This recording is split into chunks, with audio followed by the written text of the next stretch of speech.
इसमें उन्होंने rank IQ ने इसमें टोटल जितने भी लड़के थे उसमें जो हाईएस्ट मार्क्स पाया है उसके अंक, और इसके बाद उसका एक रेंज जैसे 90 से 85, 85 से 90, 80 से 85, कुल मिलाकर ऐसे करके नीचे की ओर एक सीरीज बनाकर इसमें टोटल स्टूडेंट का डाटा दिया हुआ है कि कितने लड़के किस रेंज में आ रहे हैं।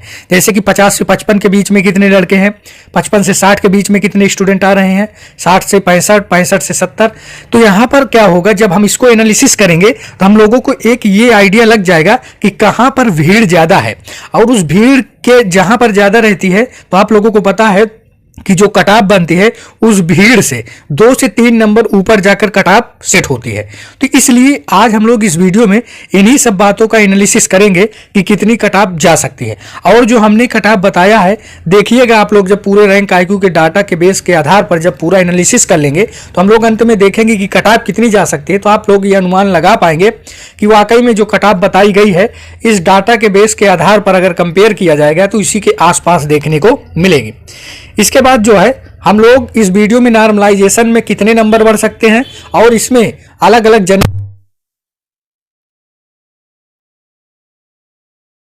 शुरू करते हैं आज के वीडियो को। तो अगर आप लोग चैनल पर नए हैं तो चैनल को सब्सक्राइब कर लीजिए, वीडियो को लाइक कर दें और बेल आइकन प्रेस कर दें कि आने वाली सारी अपडेट आपको सबसे पहले मिलती रहे। तो चलिए शुरू करते हैं वीडियो को। तो सबसे पहले हम लोग देखेंगे कि देखिए ये जो डाटा है हमारे पास, ये सभी जोन का जो 16 जोन है उसमें कितनी यूआर की वैकेंसी थी, एससी, एसटी, ओबीसी, ईडब्ल्यूएस और टोटल वैकेंसी।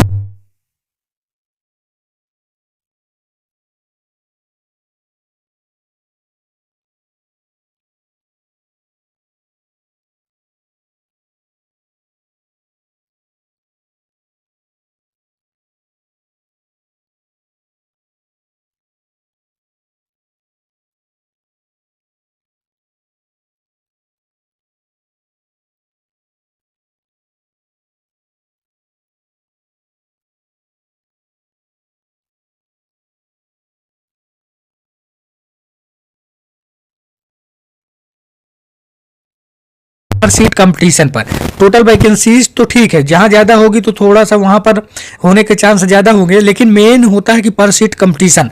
क्योंकि मान लीजिए कहीं पर सीट अगर 10 है और वहां पर 20 स्टूडेंट मान लीजिए फॉर्म अप्लाई किए हैं तो वहां पर, और मान लीजिए कहीं पर 1000 सीट है और 50 लाख लड़के फॉर्म अप्लाई किए हैं, तो भले वहां पर 1000 सीटें हैं लेकिन यहाँ पर डिसाइड जो मेरिट करेगा वो पर सीट कंपटीशन करेगा। तो यहाँ पर फिर क्या हो जाएगा, तो जहां पर 10 सीटें वहां पर होने की संभावनाएं ज्यादा हो जाएंगी। तो इसलिए हम लोग इसमें देखेंगे कि पर सीट कंपटीशन कहां पर कितना है। तो देखिए एनसीआर इलाहाबाद की अगर बात करें तो यहां पर सबसे ज्यादा है पर सीट कंपटीशन। फिर उसके नीचे देखिए जयपुर का है 183, ऐसे ही बिलासपुर, फिर उसके नीचे देख लीजिए हाजीपुर में 161, गोरखपुर की बात करें तो 155, फिर जबलपुर की बात करें तो 144, इसके नीचे फिर भुवनेश्वर की बात कर ले तो 124। तो कुल मिलाकर ये हमने पूरा सेट किया है कि हाईएस्ट से लोएस्ट की ओर ये पूरा डाटा गया है। इस प्रकार देख लीजिए जो नीचे के 5 हैं जिन्हें हम लोग सेफ जोन बोल सकते हैं, तो यहाँ पर सीट कंपटीशन देखिए थोड़ा सा कम देखने को मिल रहा है। जैसे वेस्टर्न रेलवे मुंबई हो गई, यहाँ पर केवल 92 पर सीट कंपटीशन है। ऐसे ही हुबली में देख लीजिए 93 के आसपास, चेन्नई में 94, मुंबई में देख लीजिए 97। तो ऐसे ही सब का हमने इसमें पूरा जो है पर सीट कंपटीशन इसमें दिया गया है कि कहाँ पर सीट कंपटीशन ज्यादा है, यानी फाइट वहां पर ज्यादा देखने को मिलेगी। तो ये रहा फाइट से रिलेटेड कि कहां पर कितना कंपटीशन रहेगा। अब हम लोग आगे देखेंगे तो ये देखिए इसमें क्या है कि टोटल फॉर्म जो इसमें फिल हुए थे टोटल ये वैकेंसी में, तो 1.25 करोड़ के आसपास लोगों ने इसमें इस वैकेंसी में टोटल फॉर्म फिल किए थे। फिर यहाँ अगर टोटल बात किया जाए कि पर सीट कंपटीशन, अगर टोटल वैकेंसीज आप लोग देख पा रहे होंगे कि 1,03,769 है, तो इस बेसिस के आधार पर सीट कंपटीशन की बात करें तो इस प्रकार निकल कर आएगा 120 कैंडिडेट पर सीट कंपटीशन। ये टोटल फॉर्म और वैकेंसी के अकॉर्डिंग है। इसके बाद हम लोग एग्जाम अटेंडेंस की अगर बात करें तो ये जो है 40 से 50 के आसपास जो है परसेंट के आसपास यहाँ पर प्रेजेंट ही रही है। अगर संख्या में बात करें तो 55 से 60 लाख के आसपास जो है स्टूडेंट ने एग्जाम को दिया है। अब हम लोग देखेंगे आगे तो देखिए इसमें जो है जो रैंक आईक्यू के आधार पर हम लोगों को जो मूलतः देखना है, ये तो सबको पता तो इसके ऊपर जो बताया गया है, लेकिन हमने सोचा कि पूरा जब एनालिसिस किया जाता है तो सारे डायमेंशन को कवर करके एनालिसिस किया जाता है, जिससे कि सारी बातें आप लोगों को समझ में आ जाए। क्योंकि अगर आधी अधूरी बात लेकर समझाया जाएगा तो आप लोगों को थोड़ा सा दुविधा होगी समझने में, इसलिए हमने सोचा कि जब बनाया ही जा रहा है तो सही ढंग से ही कवर किया जाए सारे डायमेंशन को। तो देखिए अब रैंक आईक्यू के अकॉर्डिंग जब लड़कों ने, स्टूडेंट ने अपने मतलब आंसर शीट को उसमें नंबर को फिल किए, तो टोटल स्टूडेंट इसमें लगभग 1,77,763 स्टूडेंट ने इसमें अपने फॉर्म को फिल किए हैं, जिनमें 50 यानी 5,079 जो हैं ये जो मतलब विशेष डिप्लोमा धारी थे, और जो एक सर्विसमैन है ये 418, और पीडब्ल्यूडी के ये 3,228 स्टूडेंट ने अपने मार्क्स को यहाँ पर शेयर किए थे। अब इसमें हम लोग एक एक करके देखेंगे कि कितने किसका मार्क्स था और किसके बीच में कितने लड़के हैं। तो अगर टॉपर्स मार्क्स की बात किया जाए तो इसमें इन्होंने 92 पाया था, ये सेंट्रल रेलवे मुंबई जोन से है। इन्होंने 7 अक्टूबर को शिफ्ट 2 में, और ओबीसी में ये आते हैं, इन्होंने 7 अक्टूबर को एग्जाम दिया था सेकंड शिफ्ट में। इसके बाद अब हम लोग देखेंगे पूरा कैटेगरी वाइज। देखिए 88 से ऊपर कुल अभ्यर्थी जो इस डाटा में रैंक आईक्यू के अकॉर्डिंग जो है टोटल 16 स्टूडेंट है। फिर 85 से के ऊपर की बात करें तो 140 स्टूडेंट है। फिर उसके ऊपर देखिए 80 से ऊपर जो स्कोर किए हैं 1170 स्टूडेंट है। फिर अब हम लोग आगे देखेंगे, ये देखिए फिर 80 से ऊपर का हो गया। अब 75 प्लस जो थे वो 4,994। फिर 70 प्लस की बात किया जाए तो 14,320 स्टूडेंट, और 65 प्लस की अगर बात किया जाए तो 30,130 स्टूडेंट ने इसमें पार्टिसिपेट किया था, यानी इतने नंबर उनके हैं। अब देखिए 60 प्लस में देख लीजिए 51,025, और 55 प्लस की बात की जाए तो 73,721। तो यहां पर आप लोग देख पा रहे होंगे कि जो भीड़ है यहीं से स्टार्ट होना शुरू हो गई है।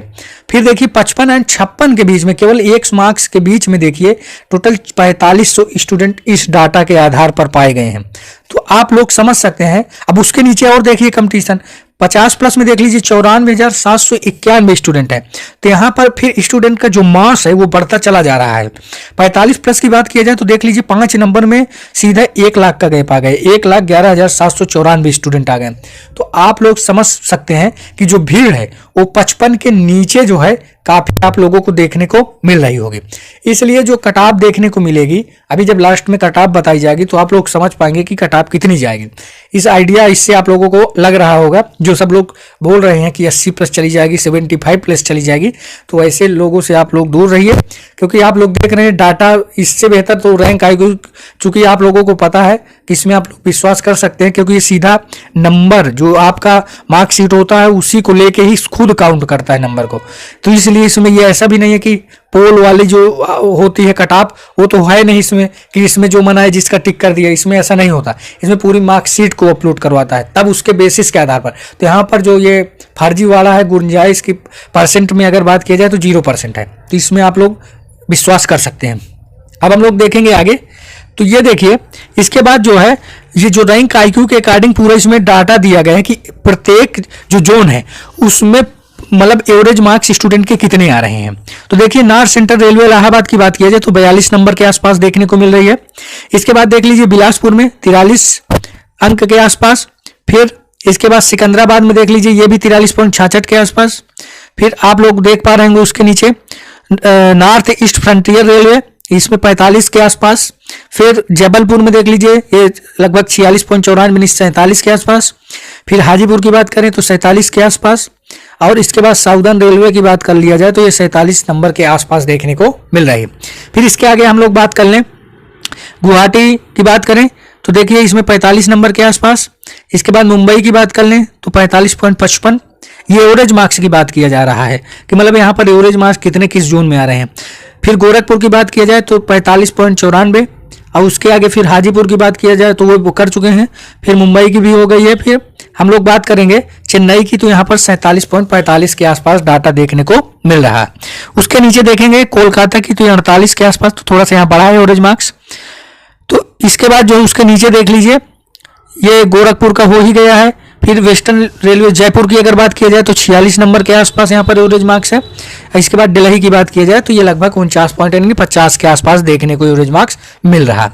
तो ये देखिए एवरेज मार्क्स है, तो एवरेज मार्क्स से आप लोगों को पता है कि 3-4 नंबर जो है कट ऑफ ऊपर देखने को मिलती है, क्योंकि जो एवरेज मार्क्स होता है वो भीड़ होती है वहां पर, तो भीड़ से कट ऑफ जो है थोड़ा सा जो जब 2-4 नंबर ऊपर चली जाती है तो ऑटोमेटिक भीड़ कट जाती है और इसके बाद जो भी सीट होती है उसके अकॉर्डिंग स्टूडेंट मिल जाते हैं। तो अगर हम लोग बात करें कि अब इसमें कितनी कट ऑफ जा सकती है, तो उस इस डाटा को हम लोगों ने जब देख लिया तो अब अभी हम लोग लास्ट में बात करेंगे कट ऑफ कितनी जाएगी। अब इसमें समझ लीजिए पहले जो 2018 में पेट की कट ऑफ बुलाई गई थी वो 3 गुना स्टूडेंट को बुलाया गया है, तो इस बार भी वैसे ही बुलाया जाएगा, आप लोगों को पता है। लेकिन जब फाइनल कट ऑफ गई थी तो पेट से 3 से 5 मार्क्स बढ़ी थी। अब ये 3 कहीं किसी में 4 किसी में 5, ये जोन वाइज बढ़ी थी, तो आप लोगों को भी पता है जोन वाइज है, फेज वाइज इस बार कट ऑफ बनेगी। रेलवे कट ऑफ अगर कैटेगरी वाइज डेटा के अंतर की बात करें कि जो लड़के सिलेक्ट हुए थे, तो ओबीसी यूआर में अगर बात किया जाए तो 2 से 3 नंबर का डिफरेंस देखने को मिला था, ये 2018 की वैकेंसी में होता। ईडब्ल्यूएस की बात करें तो यूआर से ये मानकर चलिए कि 5 नंबर का अंतर आप लोगों को देखने को मिलेगा।